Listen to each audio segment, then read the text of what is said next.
Welcome back to Make Me a Fan. I'm the Jag. I'm Pete. And the Encyclopedia is excited. Oh, we are. We got ourselves a treat. We have a treat. Now, Encyclopedia, tell them what we're about to do. So we're about to do your brainchild, your creation, the random wrestling match selection. Wrestling Roulette. AKA Wrestling Roulette. Yes, I came up with that. I thought it was kind of cool. I feel like Russian roulette has a bad connotation, but you know what? You go to Vegas, you can make a lot of money on the roulette wheel. Sometimes you win, sometimes you lose. So today, the Encyclopedia put into the random number selector, random.org, not sponsored, and we came up with the year is 1995. I remember, I watched this pay-per-view. You did? I watched this pay-per-view. Wow, it's serious business. The Encyclopedia remembered. Oh, 100%. I was a junior in October of 1995. Mm-hmm. Then I was a senior in high school, actually. Damn, I was a senior in high school, so I was probably busy doing something else instead of watching wrestling. However, I remember this pretty well. I remember this time pretty well. So it was October of 1995, and the random number generator gave us the number 6. And when the Encyclopedia looked on Wikipedia to see what the 6th match of this pay-per-view, first of all, what the pay-per-view was, let alone the 6th match. So it was In Your House number 4. In Your House number 4. Go ahead, Pete. Razor Ramon versus Dean Douglas for the Intercontinental title. For the IC title? Wow, that's a throwback right there. Guys, strap in. This is going to be amazing stuff. Hell yeah. So here's the deal. We pick it at random. We watch it. We come back and tell you what we thought. I did not know what to expect. The Encyclopedia didn't know what to expect. But I tell you, when he found it, he made this noise like, ooh, like a kid on Christmas. He was excited. And so now I'm excited. You're contagious, Encyclopedia. 100%. Well, guys, as Jag's saying, follow the link that we have in the description. Take you to this WWE network. Open this in another tab. Yep. Get ready to watch this because you guys are going to be entertained as we are. And we'll come back and tell you what we thought. You damn right. I can't say anything. If they're ready to do it, they should click play now. All right, so we just finished Razor Ramon versus Dean Douglas for the Intercontinental Championship. Encyclopedia. Yes, sir. What did you think of the match? Well, we need to step back a little bit, and we have to remember that Dean Douglas would always grade the different wrestlers. And after his performance at SummerSlam the month before, he made sure that Dean Douglas rated him an MF, a miserable failure. Wow. So that kind of helps put some of the perspective in place where all of a sudden Shawn Michaels loses a fight in a bar to some Marines and gets a legit concussion in Syracuse, has to drop the title to a Dean Douglas. He's the instant champion, but boy, oh boy, he didn't expect Razor Ramon to come out and challenge him for the title. I guess not, because, Dean Douglas was feeling himself. He put the belt on. He seemed very excited. And, of course, the history books will recognize that he was Intercontinental Champion for about 15 minutes. Correction, it's 20. 20 minutes. 20 minutes, he was the Intercontinental Champion. That's a hell of a situation. Hey, you know what? If I was Intercontinental Champ for 20 minutes, I'd feel pretty damn good about myself. However, think I would too. The way that it went down in the ring, Razor was working the arm. They went back and forth a little bit. Dean Douglas kind of got a little bit of hope back.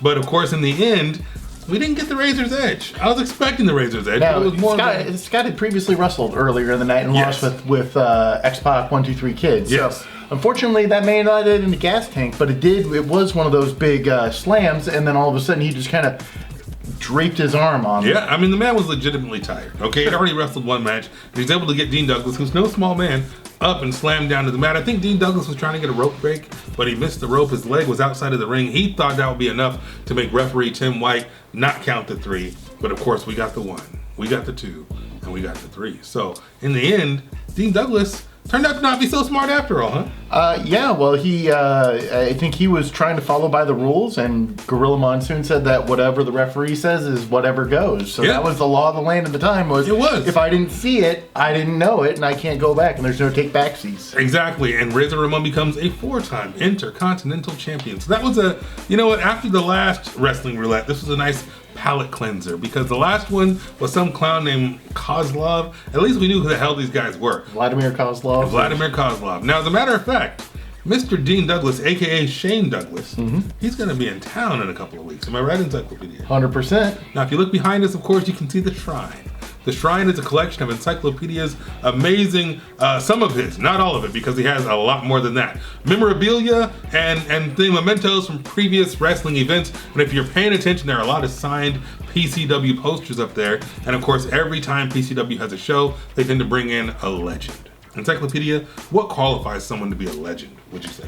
I think somebody that's been able to travel up and down the roads for a while, has worked in multiple places, has had a myriad of wrestling experience. So they really try to truly bring in some of the most diverse talent. All right. Can you give the people an example of some of the legends that you have met, had photos with, and had sign your poster in the past? Sure. Well, we can just start with the Great Muta. Okay, beautiful. We could say Abyss, Billy Gunn, Savio Vega, Jake the Snake Roberts, TJP, Mick Foley. And coming up in a couple of weeks, Mr. Shane Douglas. So this was a happy accident because Shane Douglas is coming to town. So it'll be nice to maybe talk to him a little bit about this match and be like, hey man, what really happened there? It'd be interesting to get a little insight.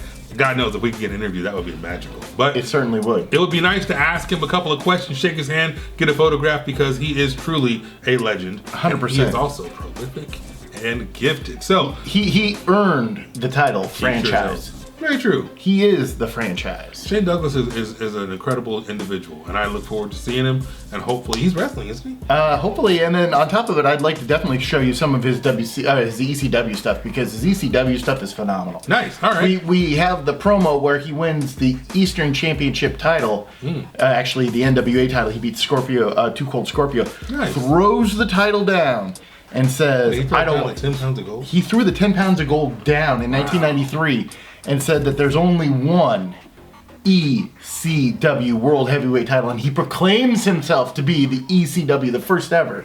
Wow. Yeah. That's ballsy. That's the kind of guy, and that was in 1993 when he did that. So after that, he left ECW in 95 to go to WWE. Wow. So, this might be time for a Make Me a Fan of Shane Douglas. 100%. All right, that might be coming up hopefully before the PCW show. But here's the deal, people. We do this every day. 9 a.m. Not Wrestling Roulette, of course. We do all kinds of things. Interviews, live event coverage, old school, Make Me a Fan, the re-education of Jag. Revisiting all the old stuff. Yeah, but this was a nice little throwback. And I enjoy Wrestling Roulette. Are you enjoying it, sir? I love it. All right, so this was a cool experience. If you like it, let us know in the comments. If you hate it, let us know in the comments. Hit us up on Instagram, Facebook, and Twitter at MakeMeAFan316. Be sure to hit the subscribe button down below, ring the bell so you get notified. But as the Encyclopedia so clearly stated, we do this every day at 9 a.m. Pacific, 12 noon Eastern. So, I don't know what's in store for tomorrow. Do you know, Encyclopedia? I don't, but it's going to be a certain surprise. Damn right, but it'll be 9 o'clock because we are consistent. Not only that, we are prolific and gifted. So be on the lookout for more Make Me a Fan content with hashtag Pete's Picks. I'm the Jag. I'm Pete. And we'll see you tomorrow.